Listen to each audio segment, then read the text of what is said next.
ગુજરાતના અગ્રીમ અખબારોમાં આપની કોઈ પણ પ્રકારની જાહેરાત આપવા માટે સંપર્ક કરો.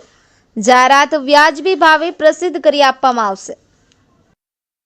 એટીએમ ફ્રોડ કરતી આંતરરાજ્ય ગેંગને દહેજ પોલીસે ઝડપી પાડી આરોપીઓ પાસેથી 1,18,000નો મુદ્દામાલ કબજે કર્યો. ભરૂચના દહેજ પોલીસ મથક વિસ્તારમાં આવેલા દહેજ ગામના એક્સિસ બેંકના એટીએમની અંદરથી ફરિયાદીની નજર ચૂકવી તેનું એટીએમ કાર્ડ ચોરી કરી તેની જગ્યાએ બીજું એટીએમ કાર્ડ આપી ફરિયાદીના એટીએમ કાર્ડથી પૈસા ઉપાડી લીધાનો ગુનો આચરનારી ઇસમ વિરુદ્ધ અત્રેના દહેજ પોલીસ મથકમાં ગુનો દાખલ કરવામાં આવ્યો. ગુનાઓ શોધી કાઢવા પોલીસ ઇન્સ્પેક્ટર એચ.બી. ઝાલાની સૂચનાને આધારે સર્વેલન્સ સ્ટાફની અલગ અલગ ટીમો બનાવી તપાસ હાથ ધરવામાં આવી હતી, જેમાં 2 પોલીસ કર્મીઓની ટીમ બનાવવામાં આવી. જગ્યાની આજુબાજુ તેમજ રોડ પરના અલગ અલગ જગ્યાના સીસીટીવી ફૂટેજ ચેક કરી તથા ટેકનિકલ અને હ્યુમન સોર્સિસના આધારે બાતમી હકીકતને આધારે ગુનાના આરોપીઓને દહેજના સરસ્વતી નાળા પાસેથી પકડી પાડી ગુનામાં આરોપીઓએ ઉપયોગમાં લીધેલી 2 બાઇક જેની કિંમત ₹75,000 તથા અલગ અલગ કંપનીના મોબાઈલ નંગ કુલ 4 કે જેની કિંમત ₹35,000 રોકડ ₹8,000 મળી કુલ 1,18,000ના મુદ્દામાલ કબજે કર્યો હતો.